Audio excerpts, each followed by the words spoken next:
राष्ट्रीय अध्यक्ष के अभिनंदन के लिए यहाँ उपस्थित हुए हैं और बहुत दूर दराज के क्षेत्र से सुबह से चल करके यहाँ हम सभी उपस्थित हुए हैं। इसलिए इस अभिनंदन समारोह में हम अधिक विलंब नहीं करेंगे। मैं अपने प्रदेश के अध्यक्ष आदरणीय डॉक्टर बिंदल जी से, प्रदेश के पूर्व यशस्वी मुख्यमंत्री आदरणीय जयराम ठाकुर जी से निवेदन करता हूं कि आप आदरणीय राष्ट्रीय अध्यक्ष जी का शॉल, टोपी और पुष्प कुछ दे करके सम्मानित करें। आदरणीय डॉक्टर बिंदल जी और आदरणीय जयराम ठाकुर जी।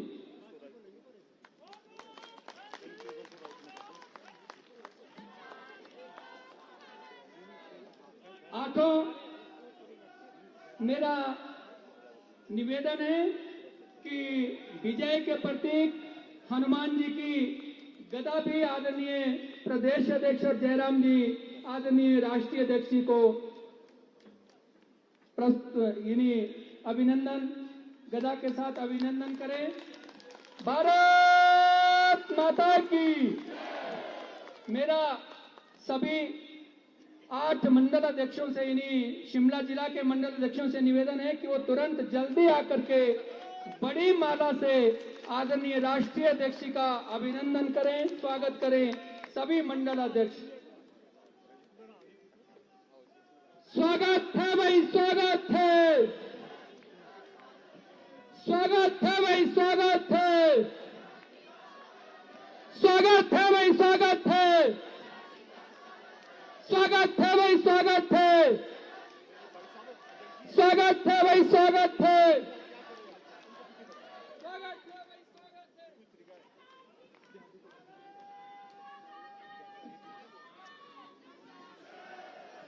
भारत माता की, भारत माता की।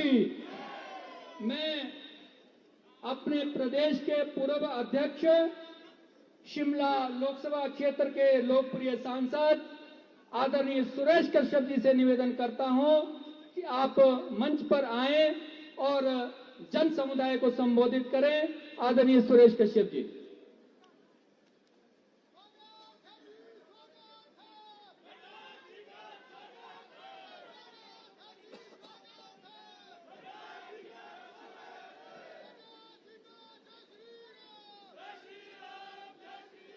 स्वागत है जी, स्वागत है, स्वागत है जी, स्वागत है, स्वागत है जी, स्वागत है। आज के इस अभिनंदन समारोह में 3 राज्यों की प्रचंड जीत के बाद हिमाचल पधारे भारतीय जनता पार्टी के राष्ट्रीय अध्यक्ष परम आदरणीय श्री जगत प्रकाश नड्डा जी, मैं अपनी ओर से तथा यहां विराजमान समस्त जनता की ओर से इस नव वर्ष के उपलक्ष्य में और 3 राज्यों की जीत के बाद आज यहां शिमला में पधारने के लिए हार्दिक अभिनंदन करता हूं, हार्दिक स्वागत करता हूं। मैं सभी से आग्रह करूंगा कि एक बार कर्तव्य ध्वनि से माननीय राष्ट्रीय अध्यक्ष जी का अभिनंदन करें, स्वागत करें। कर्तव्य ध्वनि से जोरदार स्वागत माननीय राष्ट्रीय अध्यक्ष जी का करें।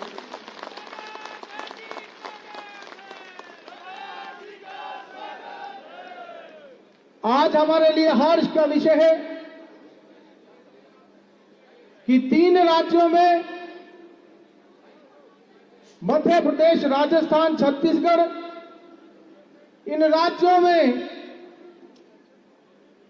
प्रचंड भारतीय जनता पार्टी की लीड, प्रचंड भारतीय जनता पार्टी की जीत, माननीय नरेंद्र मोदी जी के कुशल नेतृत्व में और माननीय राष्ट्रीय अध्यक्ष श्री जगत प्रकाश नड्डा जी के अध्यक्षता में भारतीय जनता पार्टी ने अर्जित की है।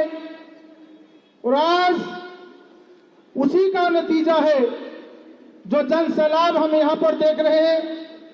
या जिस प्रकार से जो जन सैलाब सोलन में उमड़ा था, माननीय राष्ट्रीय अध्यक्ष जी, ये जो 3 राज्यों में भारतीय जनता पार्टी की जीत हुई है, उसके कारण जहां देश के कार्यकर्ताओं में एक नई ऊर्जा का संचार हुआ है, वहीं हिमाचल प्रदेश के कार्यकर्ताओं में भी एक नई उमंग और नया जोश देखने को मिला है।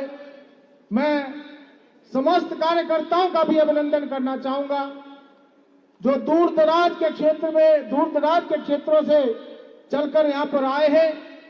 साथ ही साथ मंच पर विराजमान हमारे पूर्व में मुख्यमंत्री रहे और नेता प्रतिपक्ष जयराम ठाकुर जी, हमारे राष्ट्रीय उपाध्यक्ष और उत्तर क्षेत्र के प्रभारी आदरणीय श्री सौदान सिंह जी, हमारे हिमाचल प्रदेश के प्रभारी आदरणीय अविनाश राय खन्ना जी, सह प्रभारी आदरणीय संजय टंडन जी, हमारे प्रदेश के बहुत ही जुझारू अध्यक्ष आदरणीय डॉक्टर राजीव बिंदल जी, हमारे प्रदेश के महामंत्री आदरणीय डॉक्टर सिकंदर जी, आदरणीय बिहारी लाल शर्मा जी, आदरणीय त्रिलोक कपूर जी, हमारे पार्टी के यहाँ पर विराजमान सभी पदाधिकारी बंधुओं, सभी मोर्चों के प्रदेश से लेकर मोर्च मंडल तक के पदाधिकारी, सभी यहाँ पर विराजमान सम्माननीय विधायकगण और कोने कोने से, शिमला जिला के कोने कोने से आए कार्यकर्ता बंधुओं, जिस प्रकार से माननीय राष्ट्रीय अध्यक्ष जी के नेतृत्व में आज भारतीय जनता पार्टी देश ही नहीं दुनिया की सबसे बड़ी पार्टी है और माननीय राष्ट्रीय अध्यक्ष जी की अध्यक्षता में आज देश भर में लगभग 1.5 दर्जन से ज्यादा राज्यों में भारतीय जनता पार्टी की सरकार है। माननीय राष्ट्रीय अध्यक्ष जी के प्रयासों से, माननीय मोदी जी के नेतृत्व में भारतीय जनता पार्टी निरंतर आगे बढ़ रही है और वो दिन दूर नहीं है जहां पिछली 2 बार भारतीय जनता पार्टी ने 2000, चाहे हम 14 की बात करें, 2019 की बात करें और फिर एक तीसरी बार 2024 में भी भारतीय जनता पार्टी 400 से ज्यादा सीटें जीतकर देश में सरकार बनाने जा रही है। माननीय राष्ट्रीय अध्यक्ष जी, 2024 का वर्ष जो कि जहां लोकसभा का चुनाव और भारतीय जनता पार्टी जीत की हैट्रिक लगाएगी, साथ ही साथ इसलिए भी ये वर्ष ऐतिहासिक है क्योंकि आने वाली 22 जनवरी को रामलला जो है अपने मंदिर में विराजमान हो गए। ये भी हम सबके लिए खुशी का अवसर है। ऐसे समय में मैं आपका धन्यवाद करना चाहूंगा, आभार प्रकट करना चाहूंगा कि नव वर्ष के उपलक्ष्य में आपने हिमाचल प्रदेश का प्रवास वो भी शिमला संसदीय क्षेत्र से शुरू किया। आज सोलन में आपका अभिनंदन हुआ, अभी शिमला में कार्यकर्ताओं ने गर्मजोशी से आपका स्वागत किया। आपके मार्गदर्शन से, आपके संबोधन से कार्यकर्ताओं के अंदर नई ऊर्जा का संचार होगा। निश्चित रूप से आने वाला 2024 का चुनाव भारतीय जनता पार्टी चारों की चारों सीटें जीतेगी, ये बात तय है। मैं बहुत लंबी बात न करते हुए फिर से एक बार आपका यहाँ शिमला में पधारने के लिए और जितने भी तमाम नेतागण मंच पर विराजमान हैं उनका भी अभिनंदन करते हुए और आज के इस कार्यक्रम में मौजूद मेरे सभी बुजुर्ग बहनें, भाई, नौजवान साथी, मीडिया के बंधुवर और पार्टी के जितने भी कार्यकर्ता और पदाधिकारी हैं उनका भी अभिनंदन करता हूं। बहुत बहुत धन्यवाद। जय हिंद, जय हिमाचल, जय श्री राम। भारत माता की, भारत माता की। मैं अपने पार्टी के प्रदेश अध्यक्ष आदरणीय बिंदल जी से निवेदन करता हूं कि अपना संबोधन रखें। आज हमारे लिए बहुत ही परम सौभाग्य का विषय है कि देश के भारतीय जनता पार्टी के राष्ट्रीय अध्यक्ष आदरणीय श्री जगत प्रकाश नड्डा जी हमारे मध्य पधारे हैं। हम एक बार जोरदार तालियां बजा करके उनका अभिनंदन करें। मुझे आप सब लोगों को बधाई देनी है, दूर दूर से इतनी बड़ी संख्या में आए। शिमला जिला, महासू जिला के सभी नेतागण जो मंच पर विराजमान है और मंच के सामने हैं, मैं आपका कोटि कोटि आभार व्यक्त करता हूं कि आप बड़ी संख्या में अभिनंदन के लिए पहुंचे। आपका धन्यवाद। हमें श्रद्धेय जगत प्रकाश नड्डा जी को सुनना है, इसलिए ठंड बढ़ रही है। मैं आपके उनके बीच में बिल्कुल कुछ न बोलता हुआ केवल आपका हृदय की गहराई से अभिनंदन करता हूं और पूर्व मुख्यमंत्री आदरणीय श्री जयराम ठाकुर जी से आग्रह करता हूं कि वो मंच पर आए और माननीय नड्डा जी का अभिनंदन करें। तत्पश्चात माननीय नड्डा जी अपना उद्बोधन देंगे। धन्यवाद। बोलो भारत माता की। एक बार सभी अपने अपने स्थान पर खड़े होकर के राष्ट्रीय अध्यक्ष जगत प्रकाश नड्डा जी का अभिनंदन करें। भारत माता की, भारत माता की, भारत माता की।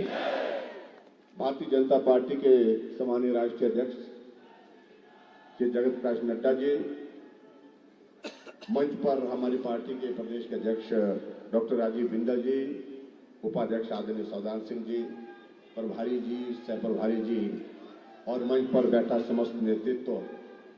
मैं शिमला पहुंचने पर राष्ट्रीय अध्यक्ष जी का इस बहुत बड़ी जीत, शानदार जीत के पश्चात पहली बार आपका आगमन हुआ है। आपका अभिनंदन करता हूं, स्वागत करता हूं। हम इस बात को समझ सकते हैं कि शिमला में सर्दी के मौसम में इसके बाद बहुत लंबी बात नहीं करनी चाहिए। मैं यही कहूंगा, आदरणीय अध्यक्ष जी, आपके नेतृत्व में शानदार जीत 3 राज्यों में हुई है। अब हम इंतजार कर रहे हैं कि आपकी अध्यक्षता में और आदरणीय मोदी जी के नेतृत्व में देश में भी जीत हो, एक दशक के बाद दूसरे दशक की शुरुआत हो और उसमें हमारा सौभाग्य होगा हिमाचल वासियों का कि हिमाचल के कार्यकर्ता जगत प्रकाश नड्डा जी जो पार्टी के राष्ट्रीय अध्यक्ष हैं, उनकी अध्यक्षता में शानदार जीत देश में भी हुई। हम आपको देवभूमि की ओर से बहुत बहुत बधाई देते हैं। नए साल की भी, शानदार जीत के लिए भी और आगे की देश की जीत के लिए शुभकामनाएं देते हैं। इतनी ही बात कहते हुए मैं आप सभी का अभिनंदन करता हूं, बहुत बहुत धन्यवाद करता हूं। नमस्कार, जय हिंद। बहुत बहुत धन्यवाद आदरणीय जयराम जी। अब मैं अपने पार्टी के राष्ट्रीय अध्यक्ष, जिनके अभिनंदन के लिए हम दूर दराज के क्षेत्रों से आए हैं और जिनको सुनने के लिए हम आतुर हैं, अपने ऐसे राष्ट्रीय अध्यक्ष आदरणीय जगत प्रकाश नड्डा जी से निवेदन करता हूं कि आप मंच पर आएं और हम सभी को आशीर्वाद दें, हम सभी को संबोधित करें। आदरणीय जगत प्रकाश नड्डा जी।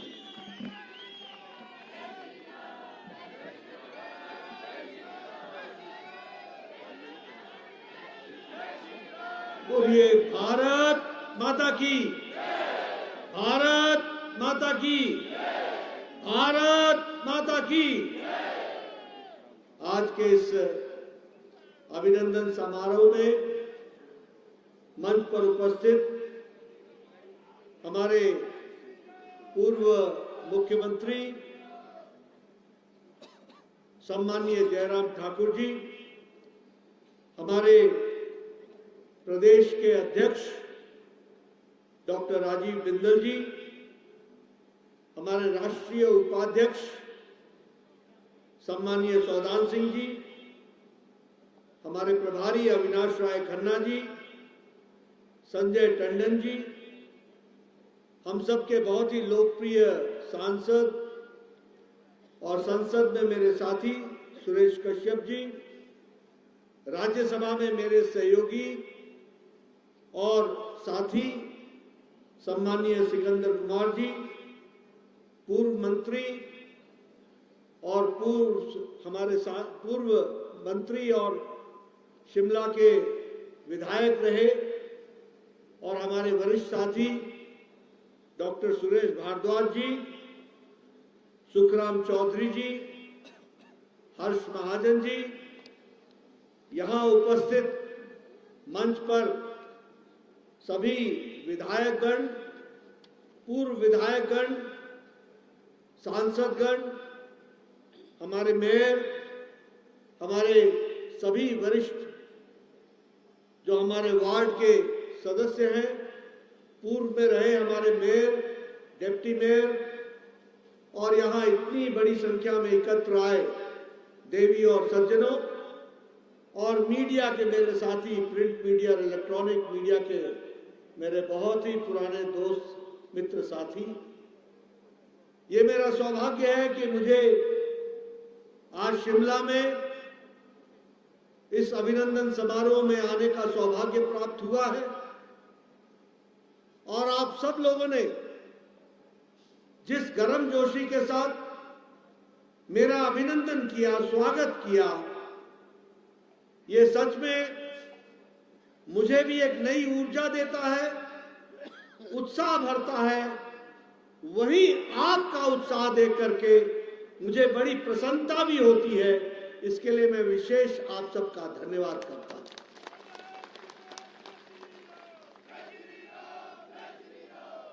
मैं जब शिमला में आया हूं और जाखू मंदिर के पूज्य हनुमान जी को नमन न करूं तो शायद मेरी यात्रा अधूरी होगी। मैं शिमला में आया हूं और तारा देवी माता को नमन न करूं तो शायद मेरी यात्रा अधूरी होगी। इसलिए मैं तारा देवी को नमन करता हुआ, आशीर्वाद लेता हुआ, पवन सुत हनुमान जी का आशीर्वाद लेता हुआ ये ईश्वर से प्रार्थना करता हूं कि जो ताकत आपने सात्विक शक्तियों को देश में, प्रदेश में, समाज कल्याण के लिए, समाज की सेवा के लिए, अपने भाइयों के लिए, अपने बहनों के लिए जो आपने ताकत हम सबको दी है, यह ताकत भारतीय जनता पार्टी के एक एक कार्यकर्ता पर आपका आशीर्वाद बना रहे, यह मैं नमन करते हुए कहता हूं। मित्रों, मैं आपको नए साल की भी बधाई देता हूं, शुभकामनाएं देता हूं। और ये नया साल राममय होने वाला है। इस राममय माहौल में जहां मर्यादा पुरुषोत्तम राम ने समाज के लिए, देश के लिए सभी मर्यादाओं का पालन करते हुए एक उचित व्यवस्था को दिया था, ईश्वर हम सबको भी वो ताकत दे कि हम उन मर्यादाओं को निभाते हुए, उन मर्यादाओं को ध्यान में रखते हुए देश सेवा में, प्रदेश की सेवा में, अपने भाई बहनों की सेवा के लिए पूरी ताकत लगाएं, ये जरूर मैं कहना चाहूंगा। लेकिन इसके साथ साथ आपको 22 जनवरी के लिए यहां से एक आह्वान भी करना चाहूंगा, एक निवेदन भी करना चाहूंगा, जिसे हमें यशस्वी प्रधानमंत्री जी ने निवेदन किया है कि 22 तारीख को, वैसे तो 14 तारीख से मकर संक्रांति से हम 22 तारीख तक सभी मंदिरों में, सभी तीर्थ स्थलों की स्वच्छता अभियान के तहत सफाई करें, अपने देवी देवताओं के मंदिरों की सफाई करें, आराध्य देव को पूजें, और 22 तारीख को राम ज्योति के नाम पर अपने अपने घरों में दिवाली मनाते हुए 5 ज्योति जरूर जलाएं, ये मैं आपसे निवेदन करना चाहता हूं। मित्रों, ये छोटी घटना नहीं है। 22 तारीख को प्राण प्रतिष्ठा होगी, वो विराजमान होंगे भगवान राम। हम सब लोग राम ज्योति जलाएंगे। लेकिन एक बात मैं जरूर कहना चाहता हूं कि जहां हम राम ज्योति जलाएंगे, भगवान राम प्रतिष्ठित होंगे, प्राण प्रतिष्ठा होगी, इसमें हिमाचल का भी बहुत बड़ा योगदान है। भारतीय जनता पार्टी ने 11 जून को 1989 को पालमपुर की धरती पर राष्ट्रीय प्रस्ताव पारित करके कहा था कि राम जन्मभूमि, राम की भूमि, जन्म की भूमि पर भव्य मंदिर बनना चाहिए और उसको हिंदुओं को सौंप देना चाहिए। आज लगभग 37-38 साल बाद जब हम यह यात्रा देखते हैं तो मन को कितनी खुशी होती है, कितनी प्रसन्नता होती है कि हमारे हिमाचल में अटल जी, अडवाणी जी, सभी नेता आए थे। पालमपुर की धरती पर वो प्रस्ताव पारित हुआ था और आज उस प्रस्ताव को हम साकार होते हुए देख रहे हैं। ये भारतीय जनता पार्टी के लिए भी बहुत ही गौरव और सौभाग्य की बात है। मित्रों, अभी अभी हमारे जयराम जी ने, सुरेश कश्यप जी ने और हमारे साथी और अध्यक्ष डॉक्टर राजीव बिंदल जी ने राजस्थान, मध्य प्रदेश और छत्तीसगढ़ की चर्चा की और आप लोगों ने धन्यवाद दिया, बहुत जोर से तालियां बजाई। लेकिन याद करो ना, जब चुनाव हो रहे थे तो सब क्या कहा करते थे? कहा करते थे राजस्थान आ जाएगी लगता है, मध्य प्रदेश में तगड़ी टक्कर है और छत्तीसगढ़ तो गया। बोलिए, यही बोलते थे कि नहीं बोलते थे? यही बोलते थे कि नहीं बोलते थे? आज छत्तीसगढ़ में हम लोगों ने तख्ता पलटा और भारतीय जनता पार्टी विराजमान है। मध्य प्रदेश में हमने रिकॉर्ड तोड़ा और हमने इसके साथ साथ राजस्थान में भी सरकार बनाई। ये जो करिश्मा जिसको बोलते हैं, बड़ा ही गजब हो गया, बड़ा ही गजब हो गया, बड़ा ही गजब हो गया। मैं बार बार बोलता हूं कि प्रधानमंत्री मोदी जी ने देश की राजनीति की संस्कृति बदल डाली है। मेरे कांग्रेसी मित्रों, समझ लो, तुम्हारी गारंटी काठ की हांडी है जो एक बार चढ़ती है, दोबारा नहीं चढ़ती।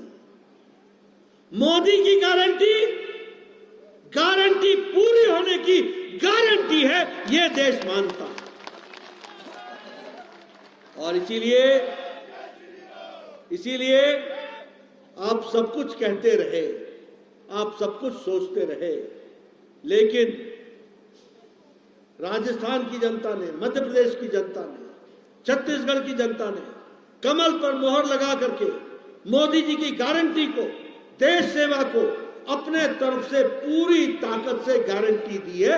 ये हमको समझना चाहिए।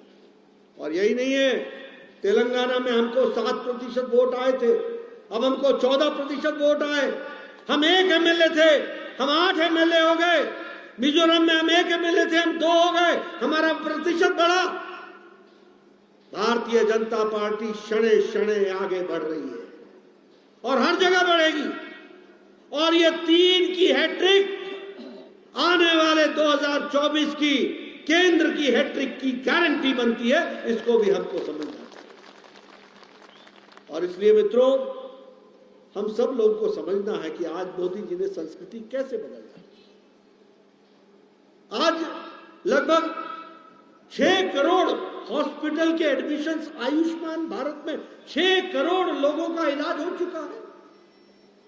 यहां बैठे हैं लोग, बहुत से मेरे पत्रकार बंधु भी हैं। मैं याद दिलाता हूं मैं जब एमएलए था तो चिट्ठी लिखा करता था, इसका बाईपास होना है, इसको स्टंट लगना है, इसका वेल्व चेंज होना है, इसको 1.5 लाख दे दो, इसको 2 लाख दे दो, इसको इतना लाख दे दो। कभी 75,000 मिलते थे, कभी 1 लाख मिलता था, पूरा नहीं मिलता था। हम लोग भगवान भरोसे लगे रहते थे। आप लोगों ने मुझे स्वास्थ्य मंत्री बनाया। मोदी जी ने कहा कुछ बड़ा सोचो, और बड़ा सोचते सोचते मोदी जी ने कहा ये क्या है, छोटी छोटी बात करते हो, जो भी गरीब है उसका इलाज होना चाहिए।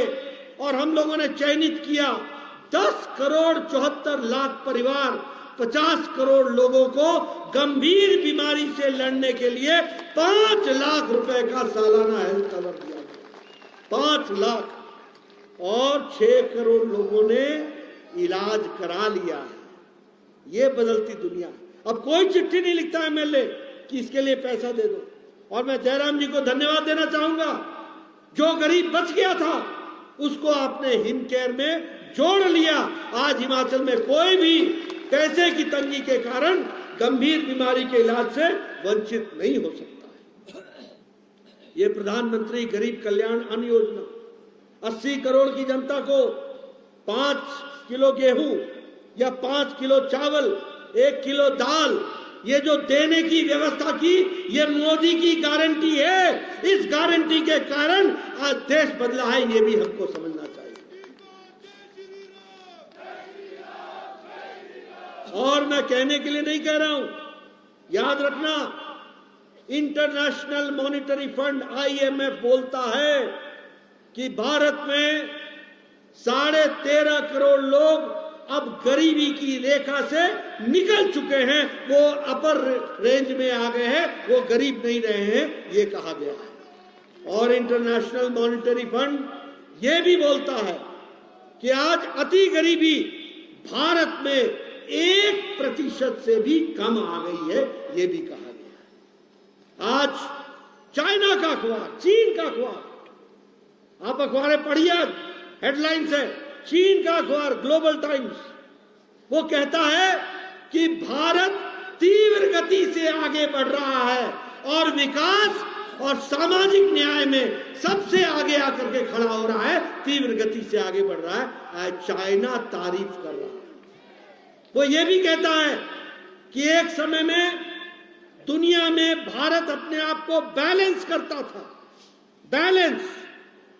आज ग्लोबल टाइम्स चाइना का यह कहता है कि भारत बैलेंस नहीं करता है, भारत अब नई अलाइनमेंट खड़ी करता है, नई अलाइनमेंट खड़ी करता है, ये बात कही जाती है। विकास और सामाजिक न्याय के लिए आगे बढ़ता है। मित्रों, आपको जानकर खुशी होगी, हम 11वें नंबर की इकोनॉमी थे, 11वें नंबर की। आज छलांग लगाकर मोदी जी ने इस भारत को, जिस ब्रिटानिया ने, जिस ब्रिटेन ने, जिस ब्रिटिशर्स ने हमको 200 साल राज किया, उसको पछाड़ करके आज हम 5वें नंबर की अर्थव्यवस्था बन गए।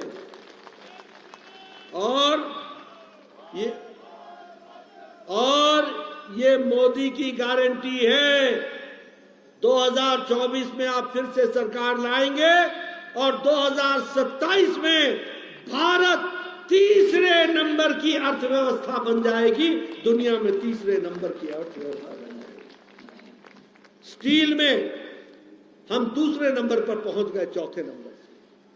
हम ऑटोमोबाइल में हम 3रे नंबर पर पहुंच गए। उसी तरीके से हम अगर विकास के दृष्टि से देखें तो हम पेट्रोकेमिकल्स में 138% हमारा एक्सपोर्ट बढ़ा है। अगर हम दवाइयों में देखें तो हम दुनिया की मेडिसिन की डिस्पेंसरी बन गए हैं। सबसे सस्ती और सबसे कारगर दवाई आज भारत बना रहा है। 108% हमारा एक्सपोर्ट बढ़ गया है। और अगर मैं भारत की बात करूं तो एक साल में मोदी जी ने 26 वंदे भारत ट्रेन चलाई है, और वह भी सुपरफास्ट ट्रेन चलाई है 26। आज दिल्ली से सुबह 6 बजे बैठो और 10 बजे आप आकर के हिमाचल में ऊना में उतर जाओ, 10:30 बजे ये स्थिति आकर के खड़ी। एक बदलता भारत। अगर मैं विकास की दृष्टि से कहूं नया पार्लियामेंट बना। आपने देखा होगा नया पार्लियामेंट कि टेलीविजन पे आपने देखा होगा, कभी किसी ने सोचा था? हम जब कहते हैं कि पंच प्रण लेते हैं कि हम अपना गौरव बनाएंगे और हम गौरव में इतिहास को सुरक्षित करेंगे और हम गुलामी की मानसिकता से निकलेंगे, तो हम उस पार्लियामेंट से भी निकल करके नए संसद भवन में आए और वहां पर हम लोगों ने संसद की कार्रवाई प्रारंभ की। कहना नहीं चाहता, आज खुशी का माहौल है, लेकिन आपसे बताना चाहता हूं, ये सेंगोल जिसको हम लेकर के प्रधानमंत्री मोदी जी ने लोकसभा के स्पीकर के बगल में उसको खड़ा किया है, ये सेंगोल क्या है?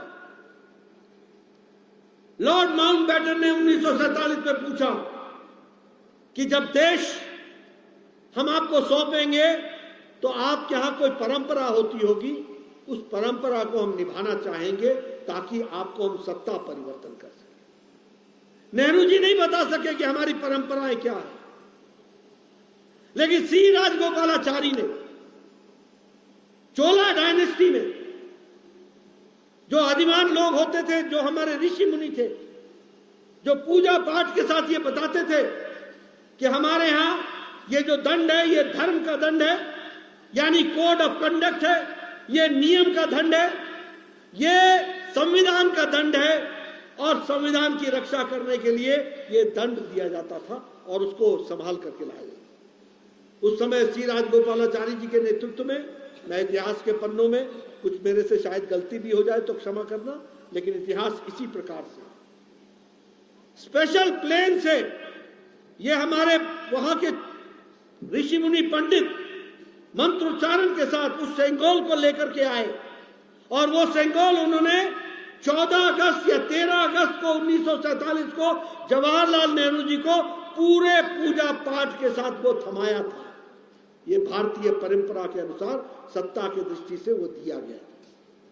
लेकिन कहना नहीं चाहिए, आज वो नेहरू जी हमारे बीच में नहीं है, हमारे प्रथम प्रधानमंत्री थे, लेकिन उनको वो परंपरा समझ में नहीं आई और ये सेंगोल आनंद भवन में उनके घर पहुंच गया इलाहाबाद, बाद में म्यूजियम बना और वो म्यूजियम में walking stick of Jawaharlal Nehru के नाम से वो प्रेषित हो गया। प्रधानमंत्री मोदी जी ने इतिहास की इन चीजों को निकाला और पूरे पूजा पाठ और सम्मान के साथ जब नया संविधान बना, जब नया संविधान भवन बना, तो लोकसभा के स्पीकर के बगल में उस सेंगोल को फिर से पुनः स्थापित किया। भारतीय मान्यता और संविधान को, भारतीय मान्यताओं को उन्होंने प्रतिष्ठित किया। ये हम सबको ध्यान में।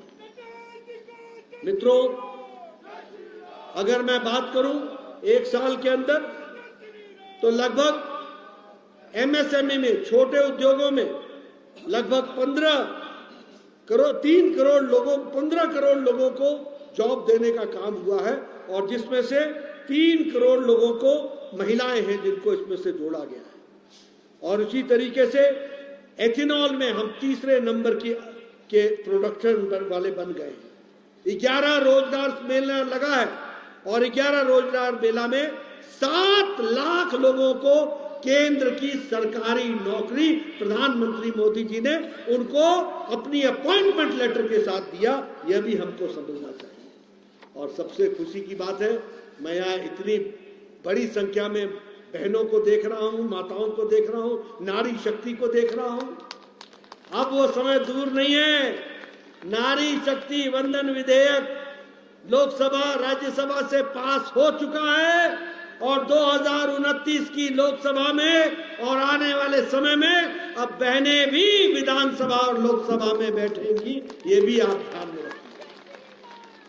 अब हिमाचल से भी लोकसभा में प्रतिनिधित्व करने का मौका बतौर बहन, बतौर महिला हम सबको मिलने वाला है। ये बदलता भारत। प्रधानमंत्री मोदी जी ने गांव, गरीब, वंचित, पीड़ित, शोषित, दलित, हमारा आदिवासी भाई, हमारा अनुसूचित जाति भाई, हमारा किसान, हमारा युवा, इनको ताकत देने का काम किया है तो प्रधानमंत्री मोदी जी ने किया है। उज्ज्वला योजना, उजाला योजना, स्वच्छता अभियान, आयुष्मान भारत, प्रधानमंत्री गरीब कल्याण अन्न योजना, प्रधानमंत्री किसान सम्मान निधि योजना, एक से एक योजनाएं ये चला करके सभी को ताकत देने का काम प्रधानमंत्री मोदी जी ने किया है, ये भी हमको ध्यान में रखना चाहिए। आज जब मैं 80 करोड़ की जनता को अन्न योजना से जोड़ता हूं तो आपको जानकर खुशी होगी कि 28 लाख लोग हमारे हिमाचल में हैं जो प्रधानमंत्री गरीब कल्याण अन्न योजना के तहत उसका लाभ उठा रहे हैं। मित्रों, अगर मैं हाइड्रो की बात करूं तो मोदी जी ने हिमाचल को लगभग 11,000 करोड़ रुपए के हाइडल प्रोजेक्ट्स के लिए पैसा देकर के उसका काम शुरू किया है, ये भी हमको ध्यान में रखना चाहिए। IIM Sirmaur, all India institute of medical sciences Bilaspur, कभी सोचा था कि 1300 करोड़ रुपए का एम्स बिलासपुर में आएगा? कभी सोचा था आपने? यहां पत्रकार बंधु बैठे हैं, एक डिस्पेंसरी मिल जाती थी तो हम अपनी पीठ थपथपाते थे। आज मुझे यह सौभाग्य है बतौर मोदी जी के पूर्व कैबिनेट मंत्री, स्वास्थ्य मंत्री के रूप में बताते हुए कि नाहन का मेडिकल कॉलेज, हमीरपुर का मेडिकल कॉलेज, चंबा का मेडिकल कॉलेज, मंडी का medical college, cancer centre, Shimla का सुपर स्पेशलिटी ब्लॉक, एक से एक मदर एंड चाइल्ड वेलफेयर की दृष्टि से मदर एंड चाइल्ड हॉस्पिटल, एक नहीं श्रृंखला लग गई, झड़ी लग गई विकास और स्वास्थ्य की दृष्टि से, ये भी मैं आपको बताना चाहूंगा। मैं हिमाचल की जनता से पूछना चाहता हूं, कभी आपने ये जो आजकल 4 लेन बन रहा है और ये जो ओवर ब्रिज बन रहा है, इसके पाए जो आपने देखे, ऐसे मोटे पाए देखे थे आपने पहले?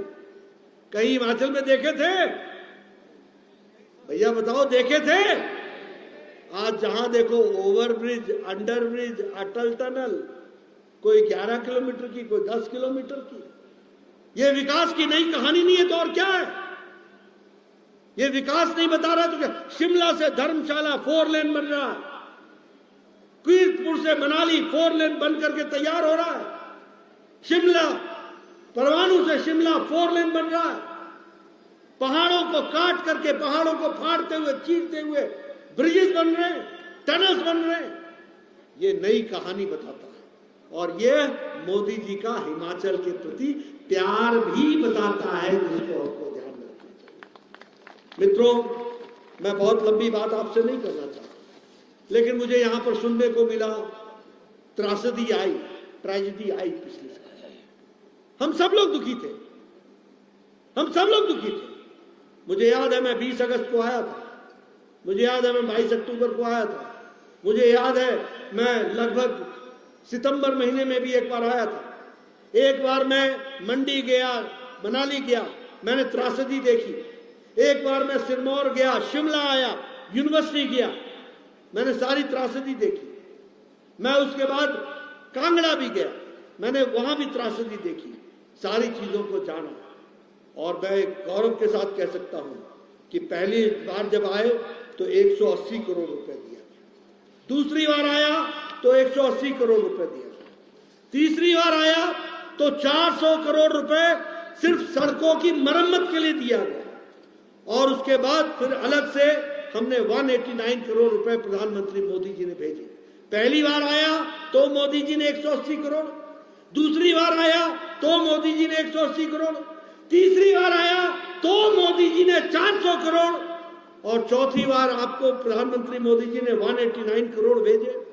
20 अगस्त को फिर से 200 करोड़ रुपए भेजे और 12 दिसंबर को 633 करोड़ रुपए भेजे, और कुल मिलाकर के 1782 करोड़ रुपए सिर्फ ट्रेजेडी के लिए दिए।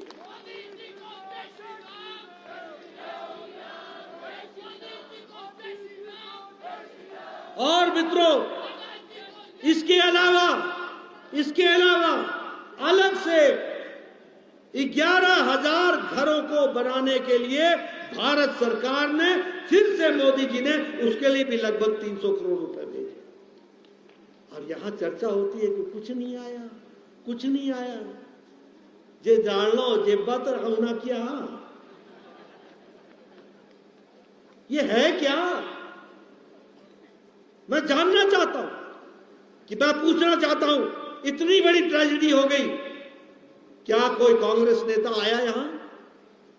आया या आई कोई? बताओ, आया कोई? भाई बहन में से कोई आया? किसी ने सुध ली? कोई भैया आया हो, कोई बहन जी आई हो, आप समझ में रहे ना कि इन्होंने आना है। ये घड़ियाली आंसू बहाने वाले जिनको आपने सत्ता में बैठाया, उनका काम क्या है? क्या कर रहे हैं वो? किस तरीके से काम कर रहे हैं?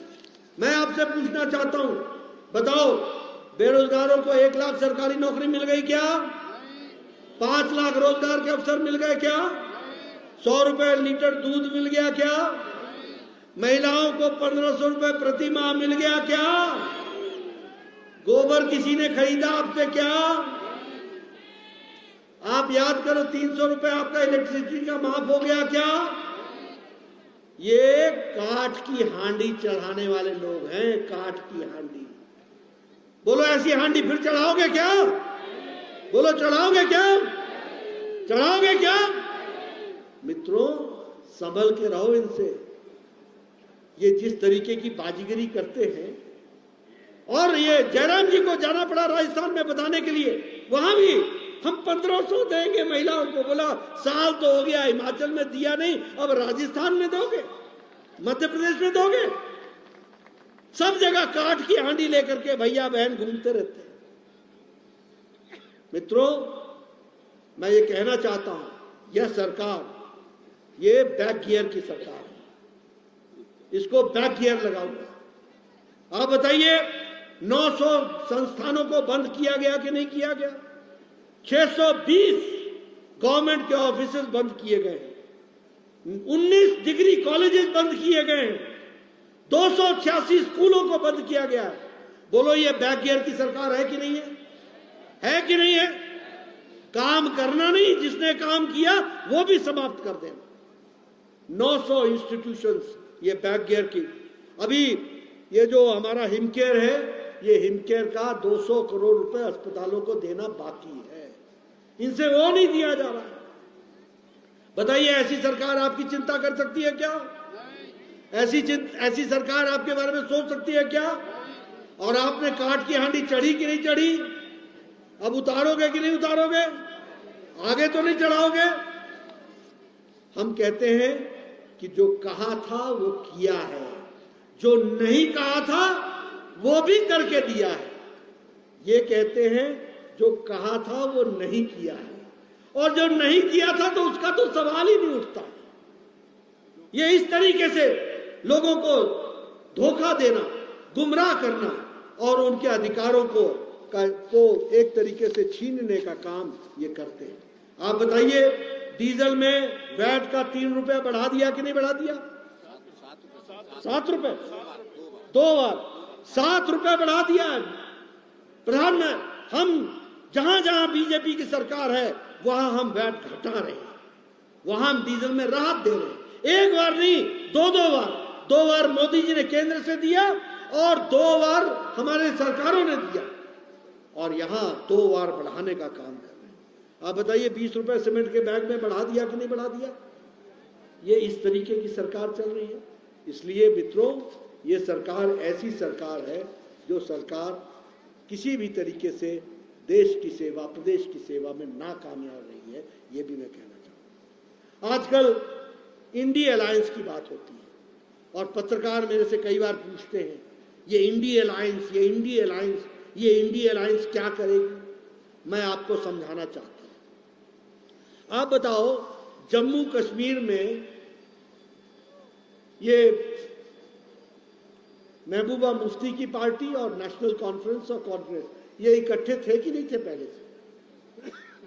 ये गुपकार, ये अलायंस इनका पहले से था कि नहीं था? तो वहां नया क्या जोड़ रहे? आप बताओ, पंजाब में केजरीवाल बोलता है 13 की 13 सीटें हम लड़ेंगे, हमें आशीर्वाद दो। रहा क्या?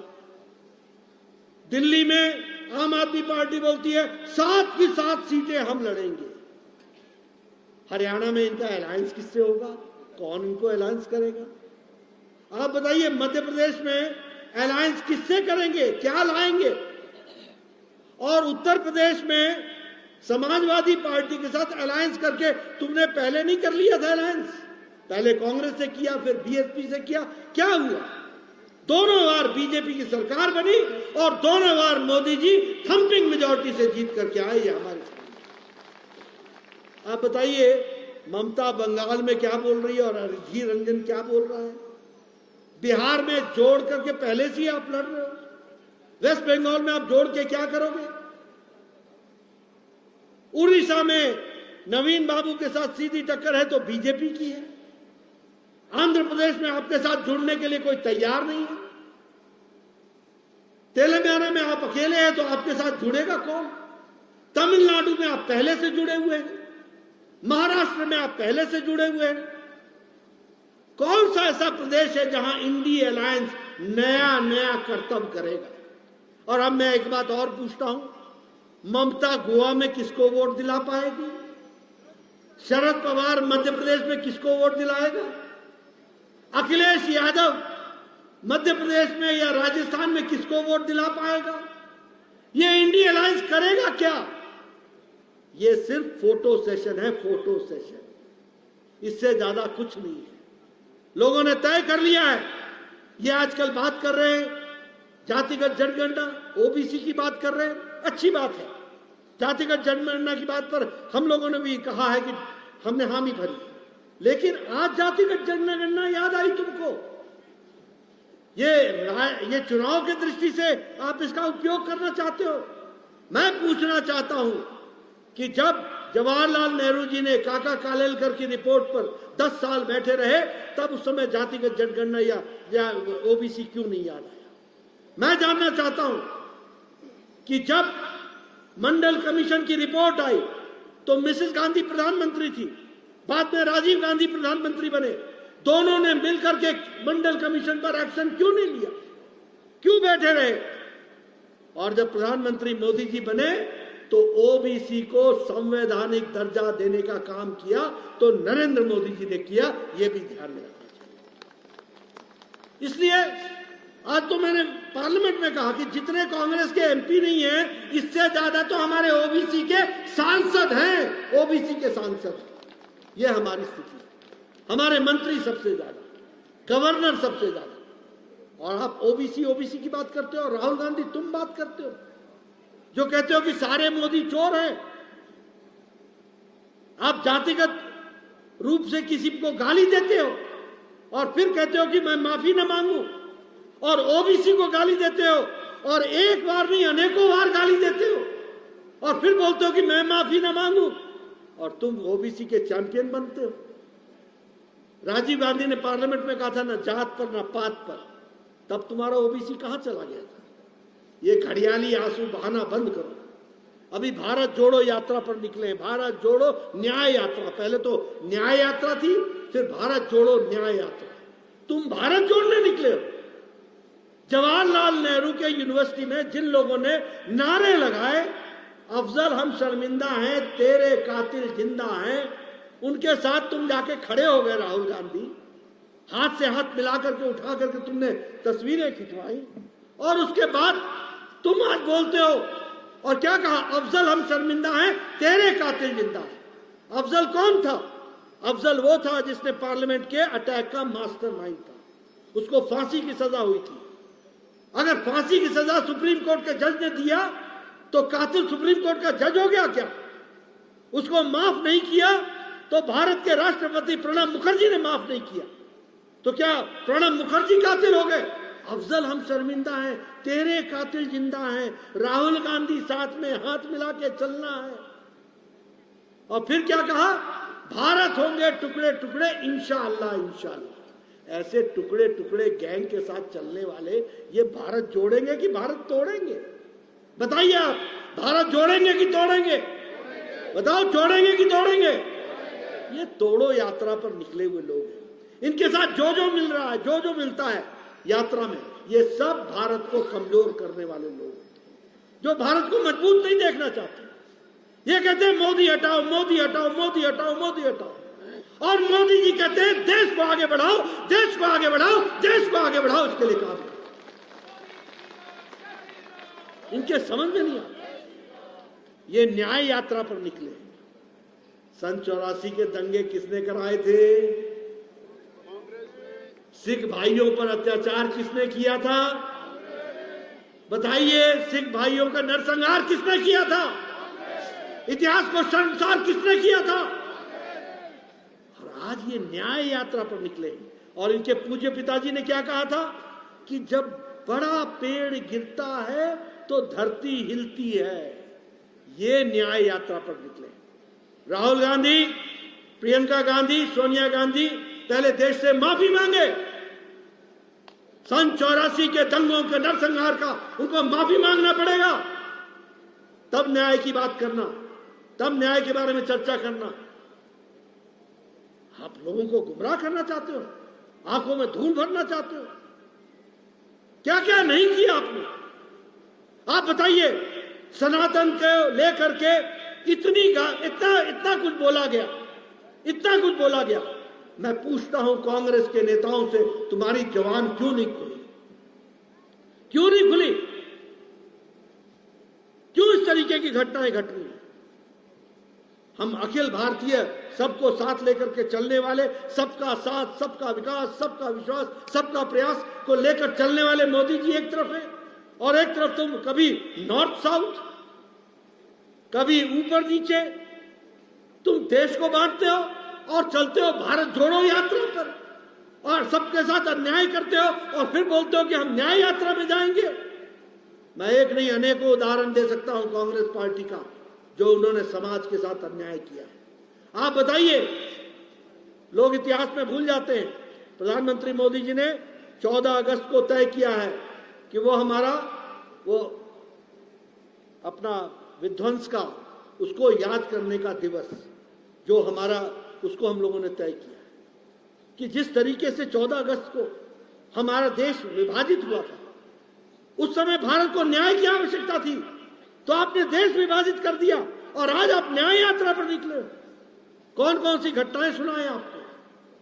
मित्रों, मैं एक ही बात आपको कहना चाहता हूं, आपका ज्यादा समय नहीं लूंगा, लेकिन इतना जरूर कहना चाहता हूं कि देश सुरक्षित है और विकास और विकसित भारत की ओर बढ़ रहा है, तो मोदी जी के नेतृत्व में बढ़ रहा है, यह हमको समझना चाहिए। और इसलिए यह हमारी नैतिक जिम्मेवारी है, यह हमारी राष्ट्रीय जिम्मेवारी है कि देश में स्थिरता रहे, देश विकास की ओर आगे बढ़े। जब दुनिया भारत को देखने के लिए आतुर हो रही है और जब हम विकसित भारत के संकल्प को लेकर 2047 की तरफ आगे बढ़ रहे हैं, तो 2024 इस पड़ाव को भी बखूबी आपके आशीर्वाद से मोदी जी को फिर से हम विराजमान करेंगे और वो प्रधानमंत्री के रूप में देश की सेवा करेंगे। ये हम आपको कहना चाहते हैं। मैं अंत में आपसे हिमाचल की हिस्सेदारी भी मांगने आया हूं। बताओ, यहां से चौका लगेगा? लगेगा चौका? लगेगा चौका? पूरी अच्छी तरीके से लगेगा? देश की मजबूती में आपका योगदान होगा? मोदी जी को प्रधानमंत्री बनाने में आपका योगदान होगा? दुनिया की तीसरी आर्थिक शक्ति बनाने में आपका भी योगदान होगा? विकसित भारत पहुंचाने में आपका भी योगदान होगा? ये सभी योगदान होगा तो चौके पे चौका लगाना होगा, ये आपको ध्यान में रखना होगा। आपने मेरी बात सुनी, आपका बहुत बहुत धन्यवाद। मैं आयोजकों को, मैं डॉक्टर बिंदल और उनकी टीम को, बिहारी जी को, हमारे अपने जयराम जी को, हमारे सिद्धार्थन जी, सबको बधाई देना चाहता हूं। इतना भव्य कार्यक्रम आपने किया और इसी जोश के साथ गांव-गांव में आप मोदी जी का संदेश पहुंचाइए, विकसित भारत की को आगे बढ़ाइए और कोई भी व्यक्ति पीछे छूट न जाए उसकी चिंता कीजिए। इन्हीं शब्दों के साथ बहुत बहुत धन्यवाद। जय भारत, जय हिमाचल।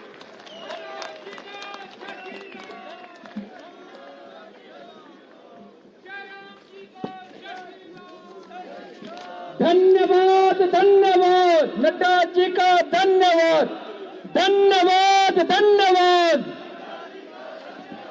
धन्यवाद, धन्यवाद, धन्यवाद, धन्यवाद।